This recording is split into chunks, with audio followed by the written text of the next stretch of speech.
Stern. David Stern. No, not David Stern. It's Stern, but what is his first name? Daniel Stern. Daniel Stern. He's great guy? with too many kids. He's great with too many kids. He's perfect for too many kids. One kid was too many for him in Home Alone. Yeah, absolutely. I got him! Harry, help me get up! I got him!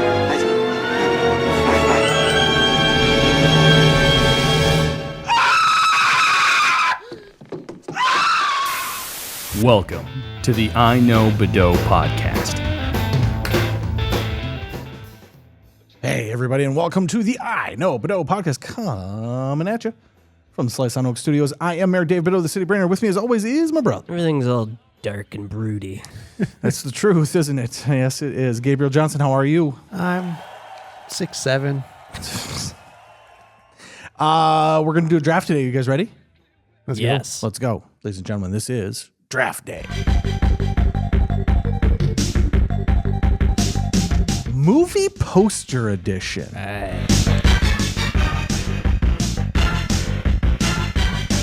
So we were all set to do a different draft, and then the tragic news that one Drew Struzan passed away.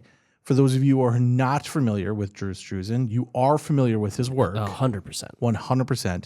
And I would argue the best movie posters. I would also argue that. Yes. Collection-wise, some of the most iconic, but also just in terms of like showing what a movie is, super effective. Really super effective. Known for doing the Star Wars posters, basically anything George Lucas, anything Steven Spielberg, but also even the whimsical posters for Harry Potter before they started doing like the digital ones. Yeah.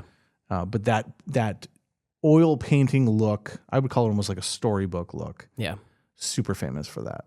Yeah. So. You got the whole cast in there and everything that happens to them. It's busy. A little bit of action. Yeah. But it's a really good artist as well. It's a movie poster. It's a movie Like, poster. you see that, and that's for sure a movie poster. But it's crazy that whole style, that's his style that he kind of crafted and created. And it didn't really exist so much before him, a little bit, but he had to give it his own little spin to it. And now he's no longer with us. And I thought, what better time to shift and do an actual draft on movie posters. However, we are going to do them in tropes.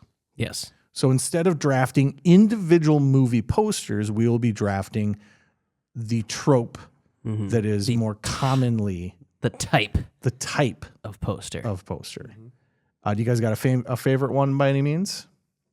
I mean, should we get the list first? Well, I mean, we can, but do you like have a certain type that you like? I tend to be drawn to minimalist. Okay. I like the minimalist posters. Sure. Yeah, I mean, going off the list, I mean, Art Deco, everything is the best. So Okay. All right. Well, we'll give you the list instead of trying to talk to these guys because they're just kind of dickheads, as always. The list is Floating Heads, The Lead, Back to Back, Face Off, Flying V, Ensemble, Too Many Kids, Straight Logo, Explosion, Art Deco, Minimalist, and The Struzan. The Struzan. So you had said Art Deco, Gabe. I tend to agree with you as well. I think that's a really good poster. You don't see as much of it now, but there was even a little uptick a couple of years ago where they were doing some of the Art Deco stuff. yeah, the Wolf of Wall Street might have had a bit of that. Sure. Yeah. The Great Gatsby for sure. Oh, yep. Yeah. Great Gatsby for sure. Yeah. Maybe that's why I switched up. It's a style of design that was in the 20s, maybe it went to the 30s a little 20s bit. and But 30s. Yeah. But a really specific style design that kind of think Cheers. Well, full of optimism. Sure. But intrigue. A little smoky. Always a little smoky in my eyes. Minimalist. I think minimalist is one of the more broad categories because it could be just about anything. But that idea that the poster is really focusing on one or two elements. Right. The rest of it, a lot of Blank space. A lot of blank space. But let's go through and just talk about a couple of these before we break into them. Floating heads is that typical look that you think of. I think that is the most common movie poster. For sure. Mm-hmm. You got the 3 heads of the actors that are the leads. Yep. 4 if it's, you got somebody in their contract had it that they needed to be on the poster. Yeah. So the poster guy had to sneak in the one that's almost a little smoked, ghosted out in the background. Right. But you've got the leads, and then typically there is a little bit of space, and then some kind of action or identifying what the movie is. An Right. explosion, a tagline. Yeah. A roulette table. But it depends on what the movie is, right? So if it's an action movie, gotta show the action. If it's a drama, we got to show the mystery and intrigue. A lot of people running in a field underneath, underneath heads at the top. Yeah. What That's dreams will come. Yeah. The silhouette. The silhouette. Yeah, it's definitely a silhouette. Yeah. So you got the clear as day actors. Yep. And then at the bottom, there's a silhouette of, Yes. of them running through something. Yeah. Or from something. Now, granted, they don't necessarily have to be just their heads. You could have, I think Armageddon was one we had where you've got upper body, but clearly, there's a stroke there that they have been severed from themselves. And that's, to me, the difference between that and the Flying V. The Flying V is the actors, and it's an ensemble, but they are very specifically in a Flying V Yeah, formation. Matrix is a great example. Of Great that. Matrix is probably the best example of that. You have your main character. Yep. And then the secondary characters, and then the secondary characters beyond those. Yes. Tertiary characters, however you say that. Difference between that and the ensemble being the ensemble is more of us, hey, we're in a group together, and none of us is necessarily the leader, however, the lead actor's in front. Yeah, we're all buds. Yeah. The buddy. Yeah, the lead actor probably has his arm around somebody. Oh, for sure. One of them is aloof, either laughing or not paying attention. Right. Which is, we could have done this for band photos as well, because that is the typical band photo. Sure. Right? You got the one guy staring straight at the camera. The one guy's a little too cool, but still, he's aware of what's happening. The other buddy that's next to him, and then for sure there's one guy in the back that has no... The drummer's Usually the drummer. Usually the drummer. Face Off, very interesting. That is the 2 heads. Maybe floating, maybe not, but adversaries, right? Either facing each other or the blanked out in between the middle of them. Yep. Whereas the lead is just, this is the guy that's in the movie. This is the character that's in the movie. Could be minimalist, however, typically much larger. Ferris Bueller, much larger. Yeah. So. Okay, I think that pretty much clears most of it up. If you have any questions about it, good luck. You can't ask us because this is a one-way street here. Tell me folks. about this Too Many Kids. Yeah, okay. What's going on with that one? Too Many Kids is every kid movie of all time. Okay, the kids have typically either commandeered the adult, tied him up, put him in a sandwich. Put them in a sandwich. Yeah, but heavyweights, they've got just. I think okay. heavyweights is hilarious because heavyweights, it's not even like the main bad guy. It's like some just secondary, Okay. adult has been put into a hot dog or a sandwich or something, and they're carrying him. It's a terrible poster, but it's Too Many Kids. If you as an adult have ended up in a sandwich, too many kids. Yeah. Too many kids. But Kindergarten Cop's the one we've got on the table here. Great example. One adult being carried, being tackled, hung on like a jungle gym. But I would say like even your Cheaper by the Dozen. Right. What are the other ones? Daddy Daycare. Daddy Daycare. Almost anything. We also said Mighty Ducks, although the kids are not tackling him. But they would be if that glass wasn't there. If it wasn't for hockey. You have the lead pointing at all of these kids. Too many. Do you see what's behind me? There's too many. Too many kids. All right, so we have Drew Struzan. I get to go first. And the correct answer is the Struzan. That just feels too on the nose, though. So I'm going to pivot. And I hate to do it to you, Scott, but I'm going with minimalist. And here's why. Some of the best movie posters are just really, really basic things. Right. I think that Drew Struzan is the best movie poster creator. However, my favorite movie posters are the ones that have the least amount of stuff going on them. Right. Forrest Gump is a great example. It's just Forrest Gump sitting on a bench. You know what's going on. He's staring up at a feather. It's Forrest Gump. Scarface is a pretty good one, right? You got a pretty good idea of what's going on. I was there. going to take that under the lead. Scarface? Yeah. I would accept it as the lead as well, but it's the lead done very minimalist. Very much. However, the correct answer is Jaws. It is probably my favorite movie poster. I really like that because you get a little sense of terror. You know, there's the woman. She's going to get bit. She doesn't even know that the shark is there. And then here comes the shark. But the reason I'm picking it, and this is, I think, one of the best movie posters of all time, the Darth Vader shadow from Phantom Menace. Anakin Skywalker walking next to a building. The shadow is Darth Vader. Yeah. When that movie came out, that is the image that is burned into my head. Spoiler alert. And the reason why I went with minimalist over Drew Struzan is because his version of the Phantom Menace is fantastic. It's a great poster, and it is all Struzed up. It's the one that everyone else remembers. It's the one you remember. But when that movie was coming out, this poster of just that shadow was at the movie theater, and that was the one where I was like, that's freaking sweet. That is a fantastic way to tease a movie. And I think that more often than not, these versions of the minimalist are about teasing the movie more than it is you've seen the movie. Right. And so I'm going to go with it. That's my choice. The minimalist. Yeah, there's like the Inception one where it's just got the spinning top, and that's it. Yeah. Come on. Like even Saw, right? Like you get this, I think it's Saw 2 where it's just two fingers. Yeah.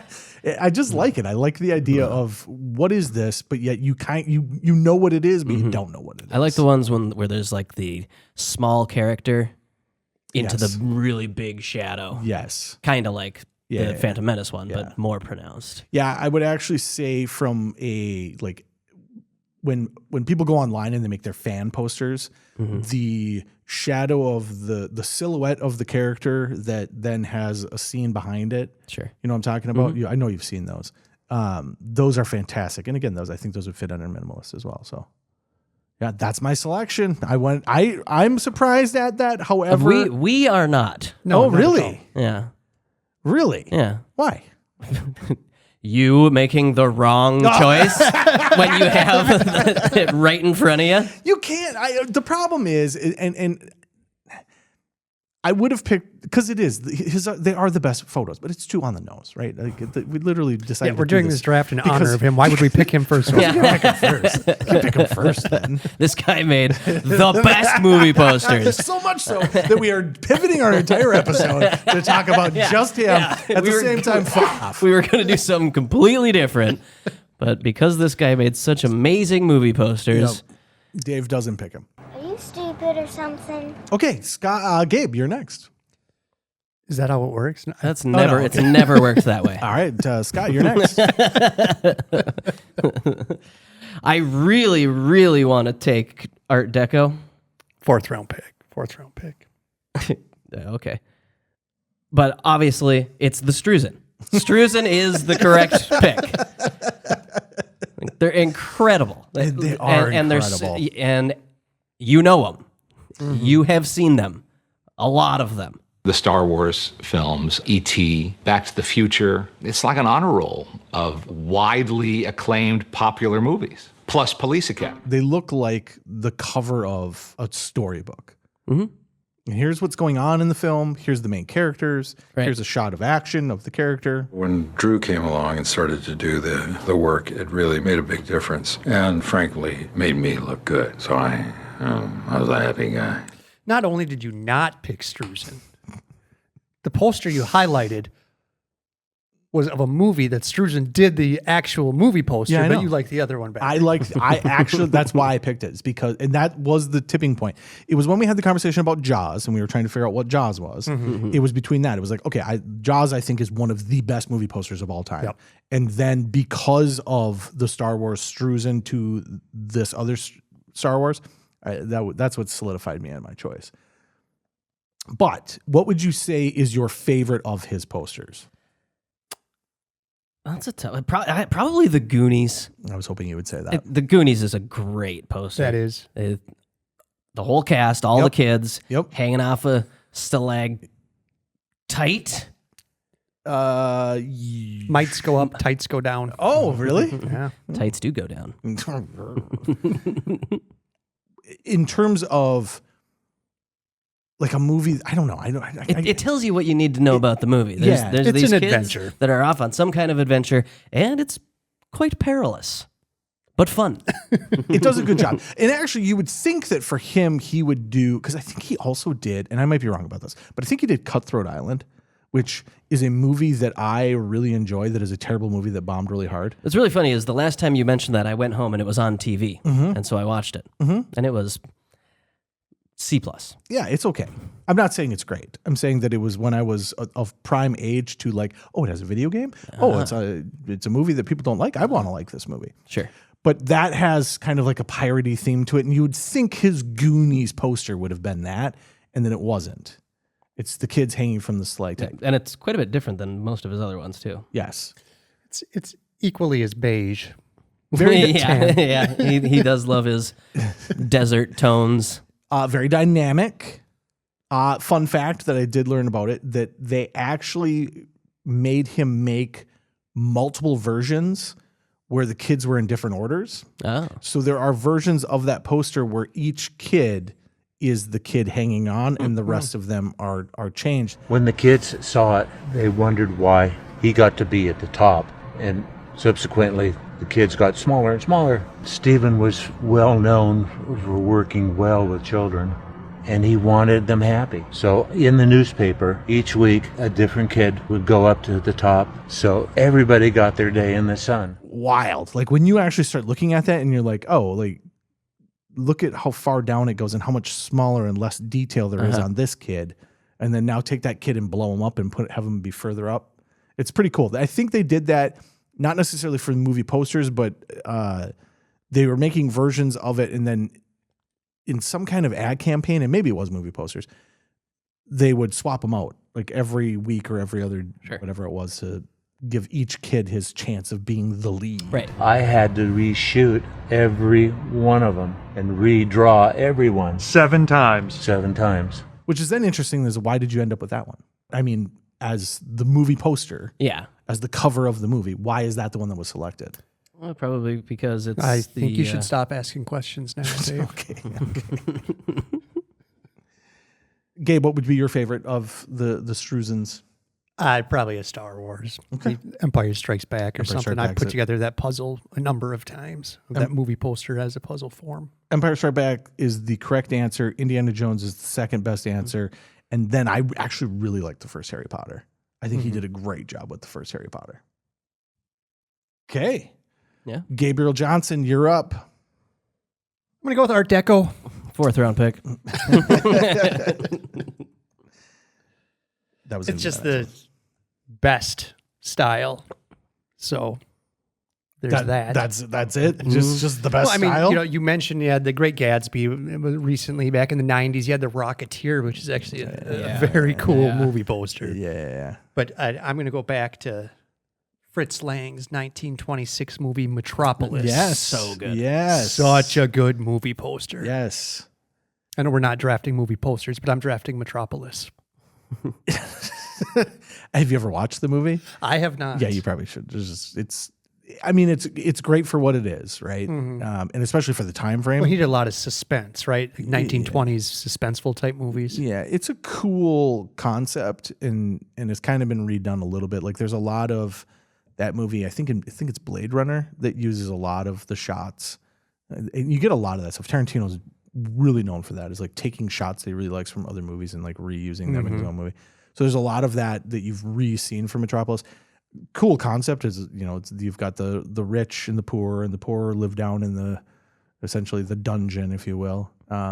It's a tough watch though, because it's a German. It's a German silent movie, right? Like I bet you can get through half of it, and then you'd be like, all right, where's my phone?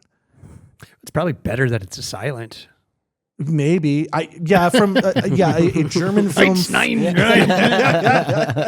A German film about basically fascism. Maybe we should. From the 30s? From the 30s. Yeah. At least they talk about how awesome it is? Maybe not fascism so much as like classism, I would say. Yeah. But yeah, great poster. And it has endured the test of time and has actually been recreated, used for many different things. You said The Rocketeer, though, and this was going to be my next selection because of The Rocketeer. As I was looking through, that poster popped out, and it was just, wow. Yeah. That's a good poster. What a great poster. And action. An okay movie. Optimism. Forward. Yes. Yeah. And we're moving into the future. It is interesting to me, like you only really see the Art Deco typically when it's set in that time frame. So Rocketeer is set in that time frame, so it makes sense. Rocketeer is great concept, great art design and costume design. Okay movie. Yeah, I remember liking it, but I haven't seen it for 30 years. Right, exactly the same. And that's the problem, right? Like if it was amazing, you would have watched it again. I have watched it recently and it's okay, right? Like I wanted to like come out of that movie going like, God, people, you got to watch The Rocketeer. Did you let your kids watch it? Yeah. Okay. Yeah, I don't think there's anything too bad in that movie. No, I mean we watched it when we were 8. Yeah, it's good. It's fun. It's one of those. Yeah, he's a Rocketeer. Yeah. But they do a good job of like, now he's crashing. Yeah. The superhero becoming the superhero in that movie is pretty good. The second and third act aren't fantastic. Timothy Dalton, though, James Bond himself, the bad guy in that film, and one of the more fun roles to have that guy in. Nice. I will say, though, can I throw one at you for Art Deco? Chinatown. Great poster, fantastic film that is kind of uncomfortable to watch because the subject matter is pretty messed up, but it's a noir telling. You got your Jack Nicholson. And it's one of those films where like the plot has kind of been reused multiple times. I would actually even say that one of the seasons of True Crime, I think it's the second season of True Crime, is basically the movie Chinatown. Okay. Yeah, that's a nice poster. A good poster, a good use of it. It's a little smoky, like it should be. Yeah. Yeah, it's unfortunate that Art Deco has been. We only use it when we're going back to the 20s and 30s. Yeah. It's like that should still just be the dominant architectural style of our society. Yeah. Hello. Yeah. Have you seen the Empire State Building? Yeah. Like, hello. Keep building that. Yeah. You could have bigger Empire State Buildings. Just huge Empire State Buildings. But we don't. Yeah, the 60s came and kind of ruined that. I like it, though. I like it. Let's go to the next pick. What's your next one? Would you consider like the old horror movie posters Art Deco? Which ones? No, that's more comic booky. No, I do not. I think that's its own look, actually. I think it is too. I think Monster Movie is its own look. It's off the board. It's available. Yeah, it is available. You're welcome. Plant that seed so you don't take my actual one. I think I'm going to go. I got my good clean lines for my Art Deco, but I'm going to keep it clean, and I'm going with just a straight logo. God damn it! That It's was so my next simple one. and attractive. I mean, we have Batman and Jurassic Park sitting here. Two prime examples. It looks good. It's clean. I'll go so far as to say, like when we put pictures of movies up on the internet for various different things, Ghostbusters is a prime example of a okay poster where there's the three of them, right? And then the logo. The logo is it is unbelievably worlds beyond the other poster. Yeah. And I would say the same thing like for Batman. Like if you had that Batman VHS is clean as it is. This Batman VHS and that Jurassic Park are the reasons why we have VHS tapes. Yeah. Because they just look cool. Like so we have DVD, we have tons. I mean the amount of DVDs we have is just absurd.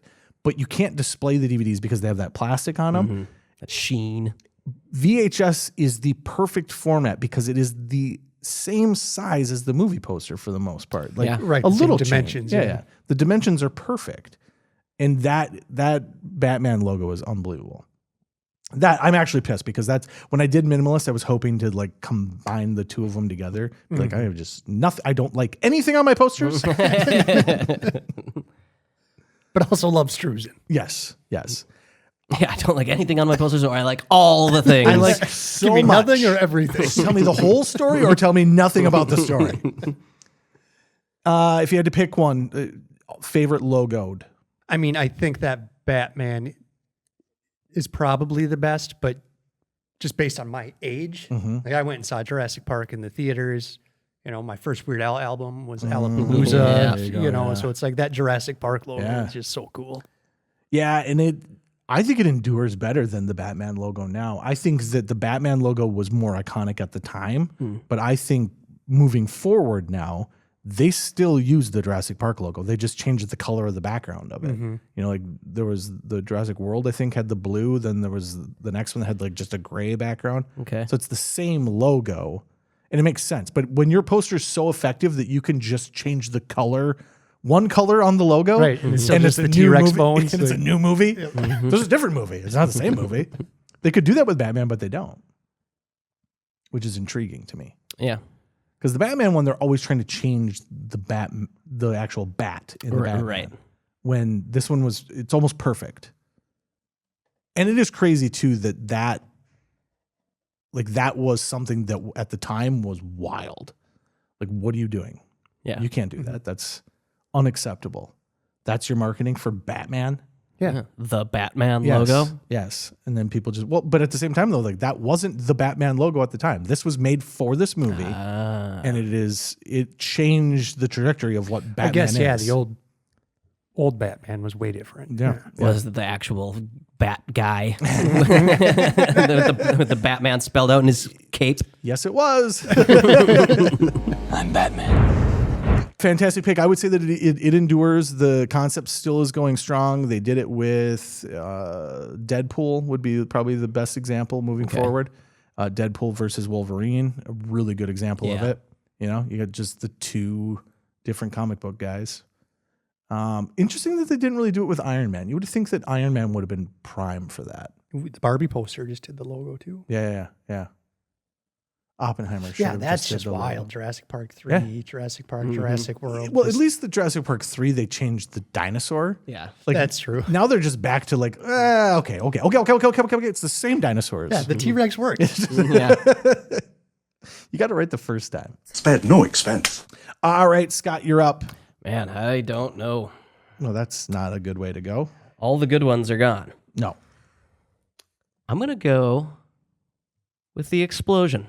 Interesting. Yeah. That's the one that I said needed. You wanted to take it off. I and was I, just and gonna I say said that. it needed to come back on. I thought it was the weakest of all of them that we have on here. There's so many. Okay. You know? Armageddon. Yeah. Is the floating heads, but also Yeah. explosions everywhere. Yes. You got recently the Oppenheimer, any movie about bombs or war. Yeah, it would have been interesting if Oppenheimer was just a logo. Just a mushroom cloud.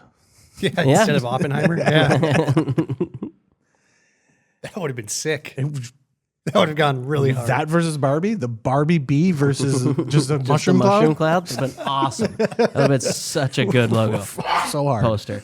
Well, you were talking about before we got started the 2000s-ish era of the blue and orange.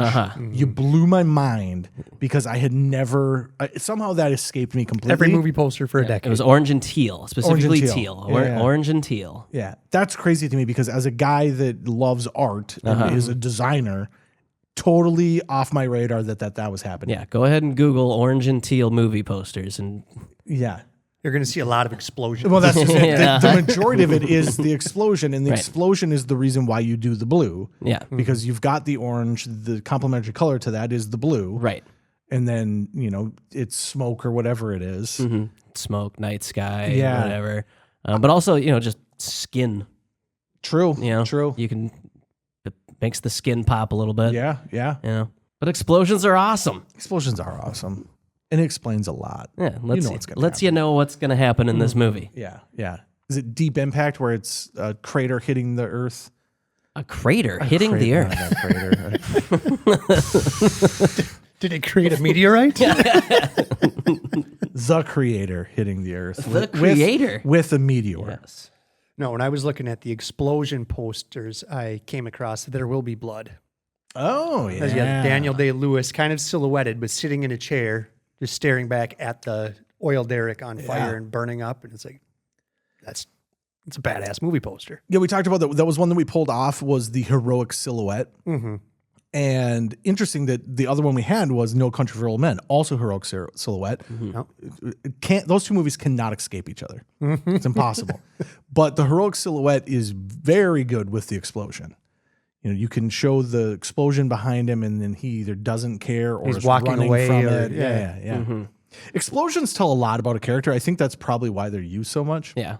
The reaction to the explosion tells you what the story is. Right. Are we excited that it's exploding? If people are cheering, if there's too many kids and an explosion, hijinks, folks. Yeah, generally the character or multiple characters walking right towards you. Yep, yeah. Not a care in the world that there's Yeah. an explosion Yep, going on behind yep. them. Somebody probably has a gun For sure. over the shoulder. For sure. You know, that's funny because that's what, like, as you're saying that, to me, that's what Team America is, the poster, but it's not. The poster is just basically floating heads. Charlie's Angels is like that. They're like standing in their like pose with the explosion behind them. Not a good movie.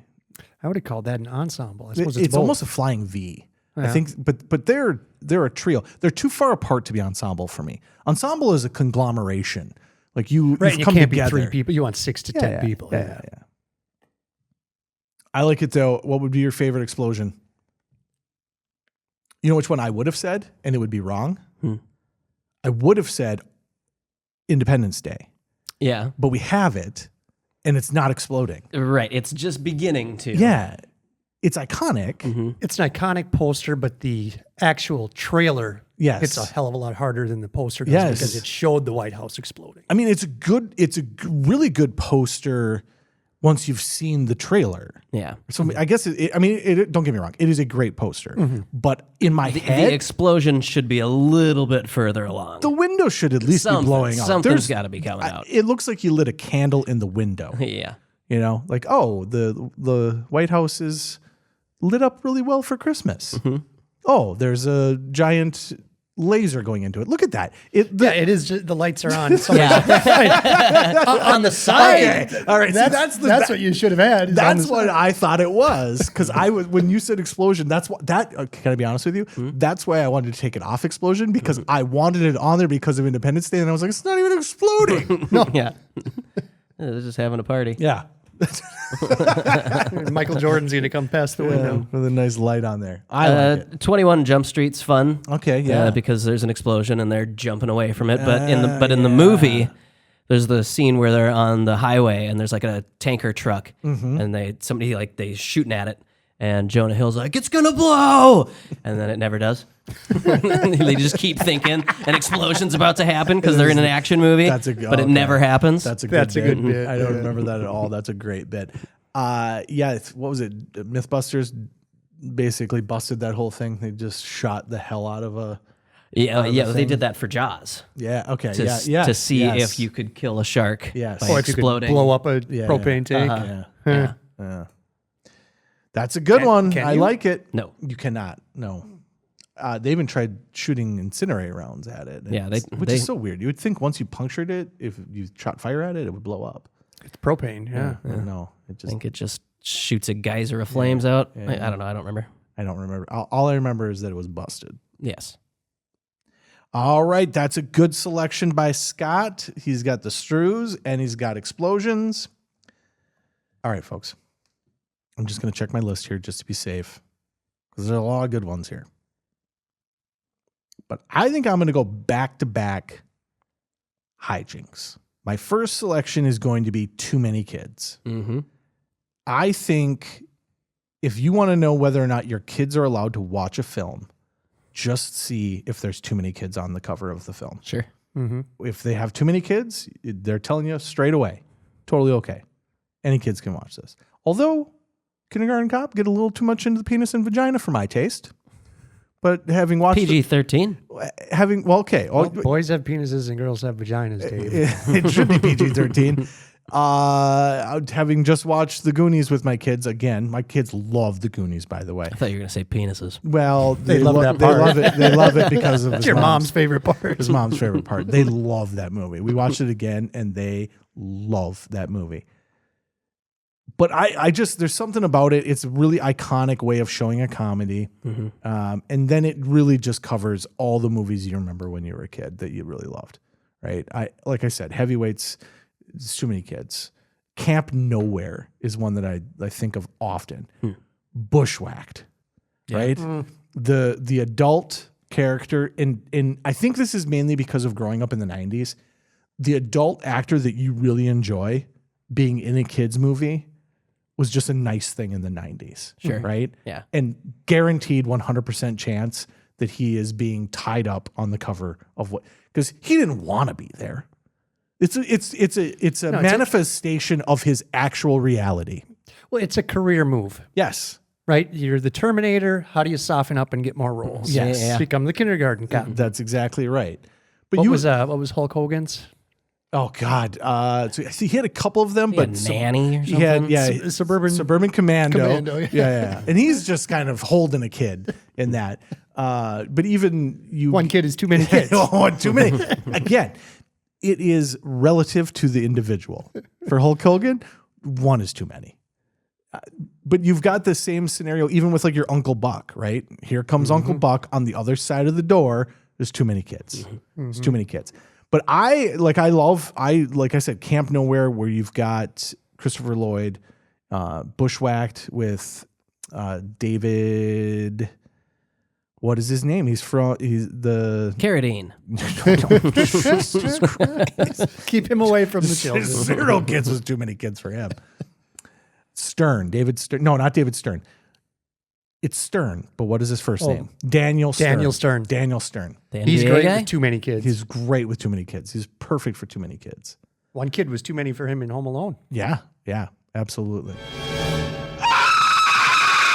It also almost fits like a role where a adult is captured by morons. Thinking of Daniel Stern, Celtic Pride, same thing. They've tied him up. That's a great one. Because they're actually children. Right. They're right. the kids. Yeah. They're the Yeah. kids. They're adults, but they're the kids. Wacky hijinks. All right, I'm going off the board. Typically, this is not done with the highest quality of films, but it's definitely iconic. And you will know it because it's redone over and over and over again. Sometimes it's classy, but very rarely. This is Between the Female Legs. Nice beaver. Thank you. I just had it stuffed. Okay. The poster where there is a female standing, typically with her legs in a V, Yep. and the wacky hijinks or whatever it is happening down between her thighs. Over and over and over again. The best example is James Bond, For Your Eyes Only. James Bond's shooting his gun right between the lady's legs. But I would actually argue that The Graduate also counts. Now, technically, you are not between her legs. Technically, she's off to the side, but it is absolutely the same concept. Female legs in the front, guy in the back telling you the story. You know what's happening. Oh, yeah. Yep, tights are going down. Tights are going down. I absolutely love it, but you want to know which one I think is my favorite of that whole grouping? Kingpin. Oh, yeah. That's a good poster. It's typically done in your follow-up film. It's very rarely is it done on a absolute banger of a hit. Typically it's, you got a Bikini Car Wash or a California Hot Wax, which is basically the exact same film. I think they came out the same year. Holy hell. Bikini Car Wash, 1992. California Hot Wax, 1992. Pretty sure that's the exact same film. But you get a lot of your follow-up films, like in your American Pie type concept, like Bachelor Party Vegas, which is a 2006 version of Bachelor Party. little late to the Tom Hanks Bachelor Party. I mean, I don't know if it's got to be. It's Bachelor Party Vegas. That has to be either a retelling of Bachelor Party or Bachelor Party 2, 20 years later. I don't know. They were just trying to capitalize off of the Hangover. Yes, absolutely. I've never seen it, but Cal Penn is in it. Oh, okay. Let's see who else is in it. That's the only one you would know. Cal Penn. He's right there between the legs. So that's just shortly after White Castle. Oh yeah, for sure. He was not quite to the White House by then. Right. Yeah. This looks like Illegally Yours. Evidently I'm just liking these things by clicking on them, so that's fun. Bunch of pedo bait. I'm really happy that just happened. Yeah. Anyways. Yeah. Wait, you said pedo bait. I was writing down what his pick was, and I was going to write between the legs, but I was trying to write tween legs. And no, B. Yeah, don't do that. Between. don't do that. Don't do that. I would love to Illegally Yours. I would love to see how many films use that trope, because it's got to be. It's just an outrageous number. Absolutely outrageous number. I think it implies sex. Yeah, it tells you, again, I want to know what my movie is. Am I getting into wacky hijinks? Can my kids see this? Are we between the legs? No, they cannot. Are there too many kids? Yes, they can. No, I like the minimalist approach to it. Scott, we're back to you. All right.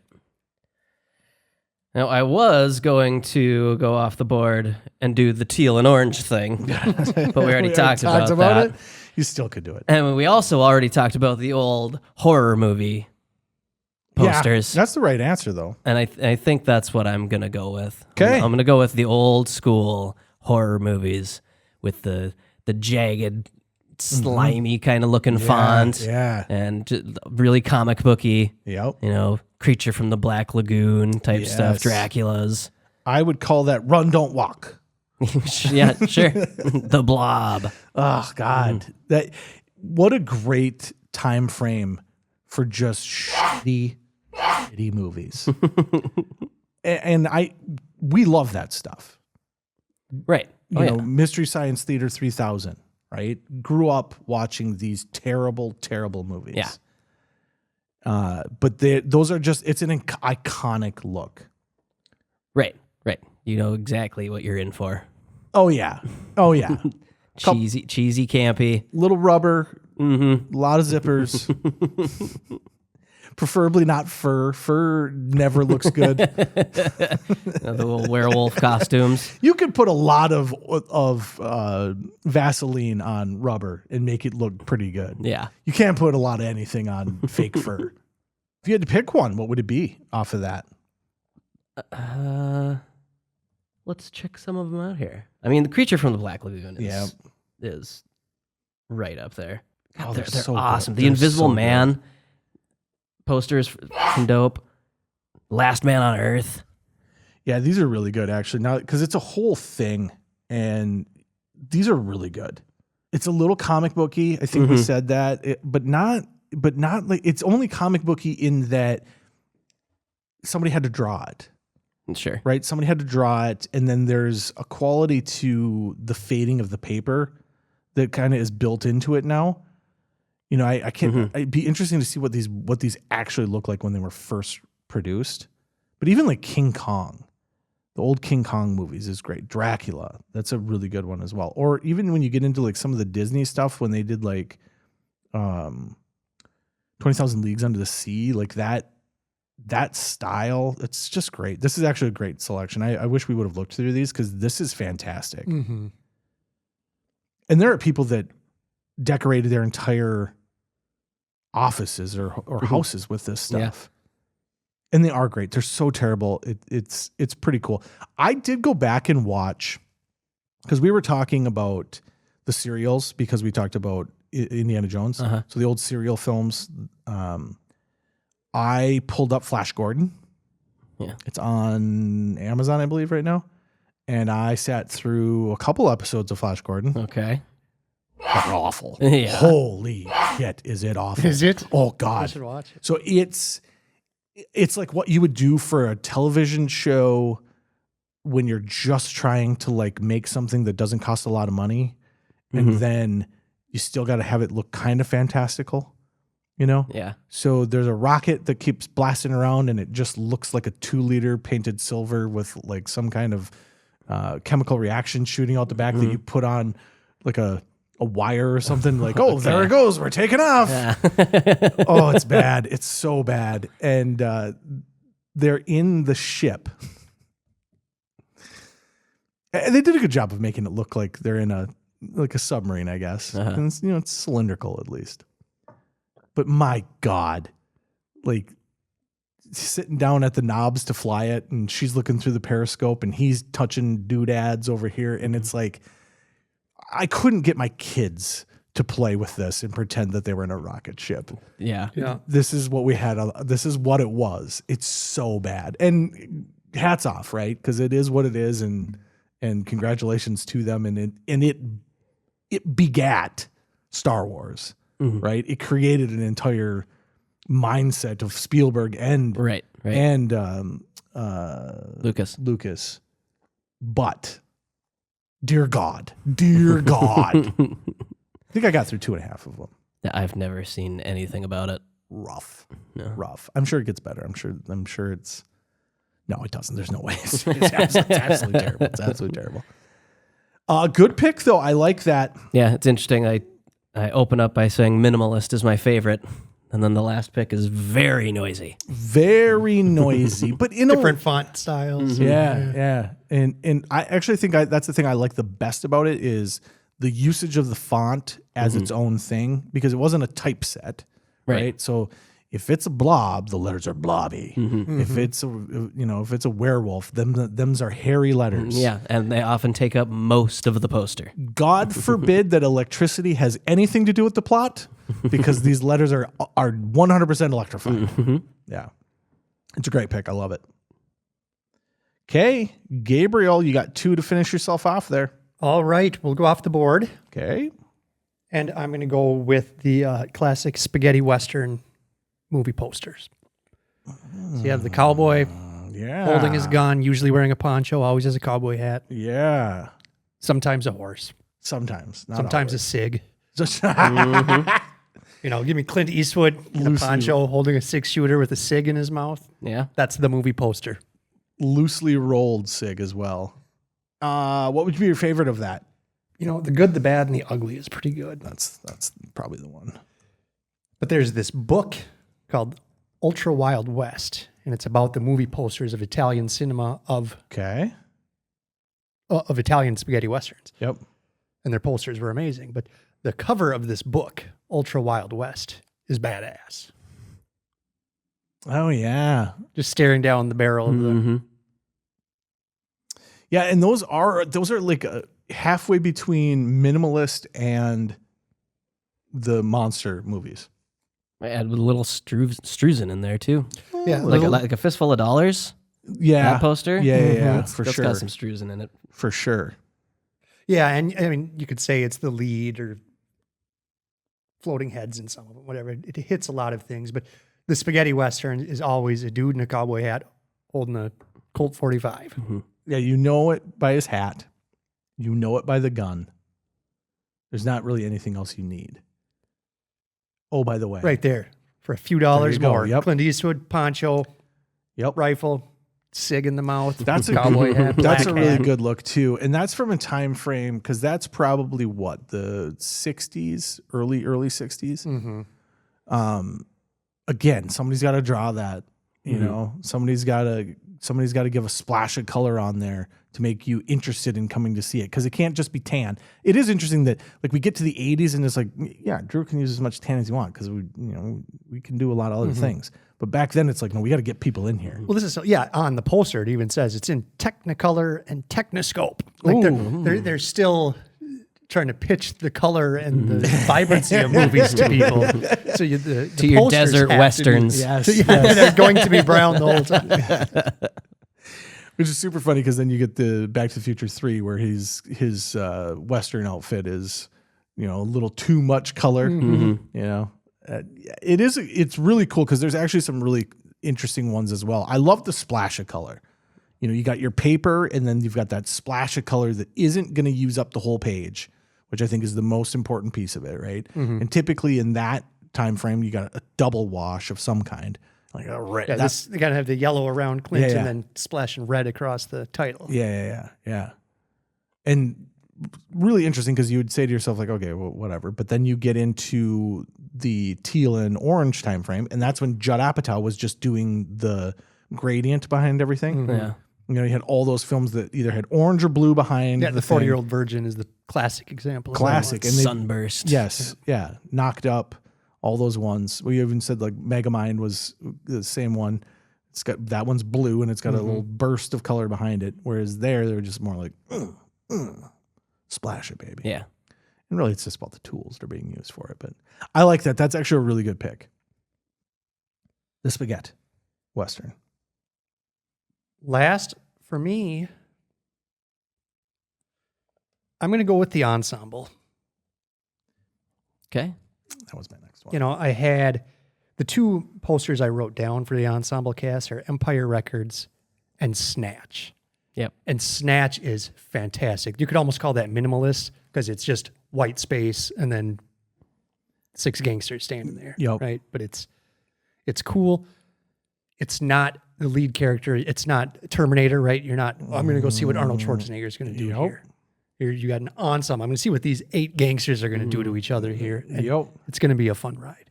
I think it says a lot about the film itself, right? If you have an Arnold Schwarzenegger film, that's who you want on the cover of your film, right? That of your poster. It's like, boom.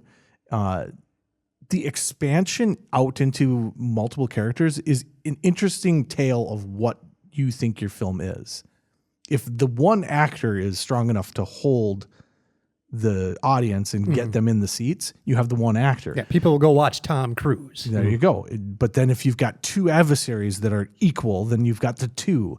If you've got a contract that says, but also so-and-so gets to have their name on the poster as well. Now all of a sudden you got floating heads. But at some point we get to ensemble, which typically means the cast doesn't have one major star. It's a group of people that are probably lesser known.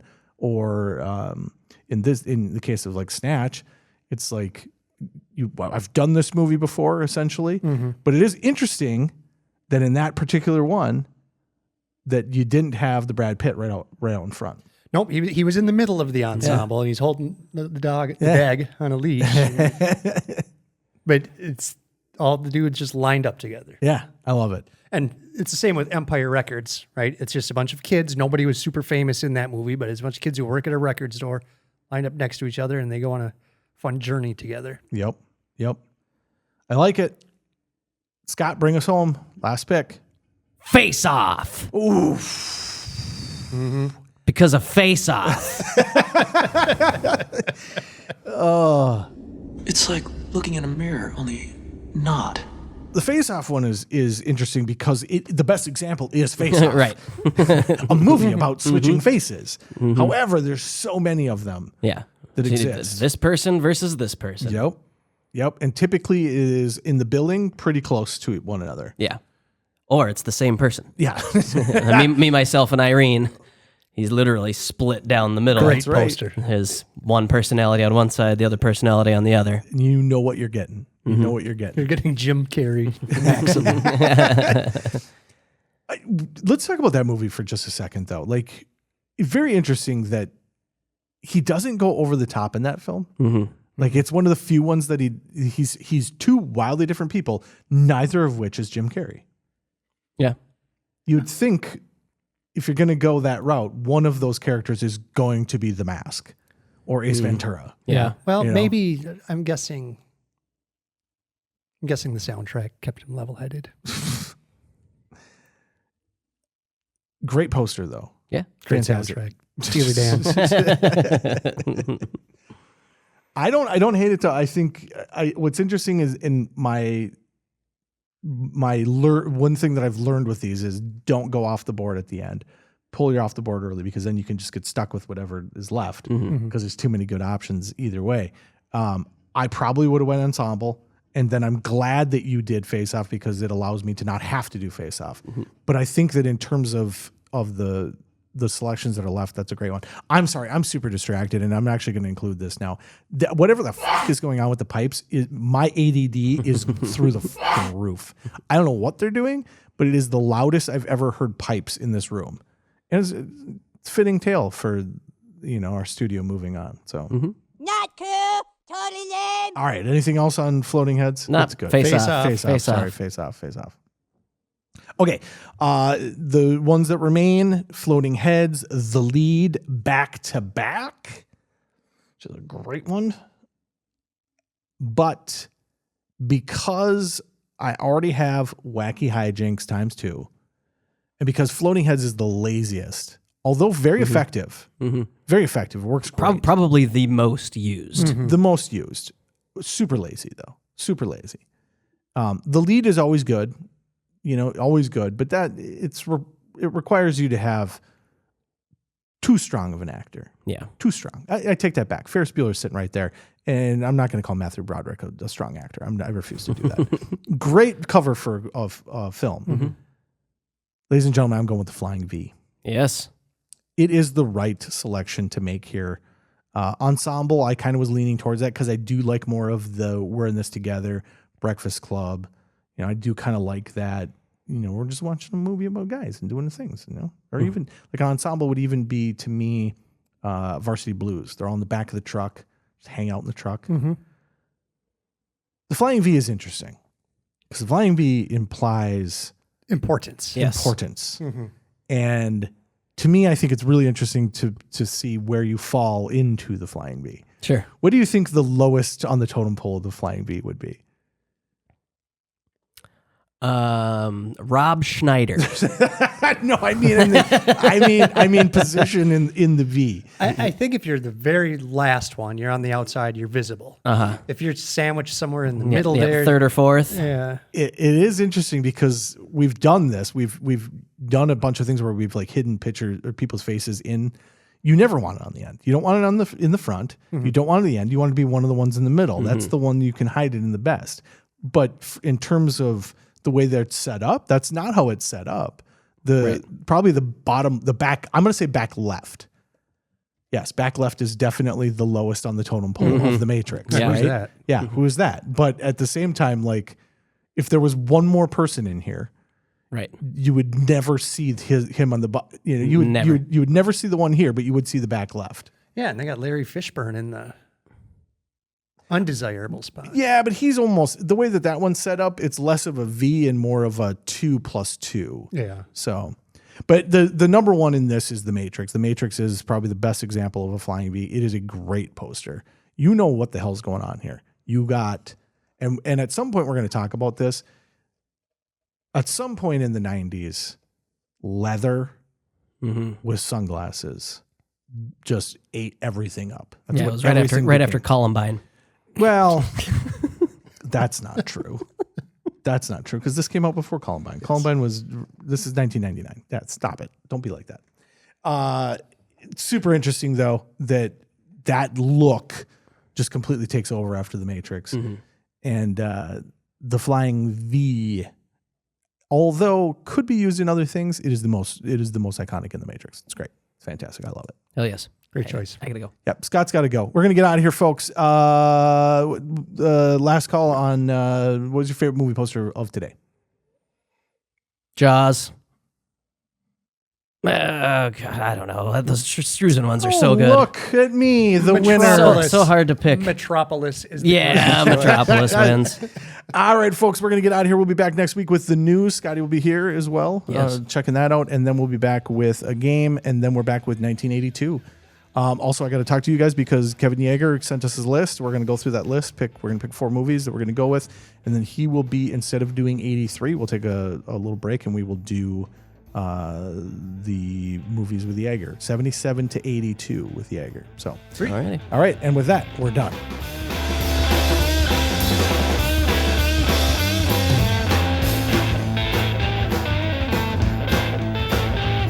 We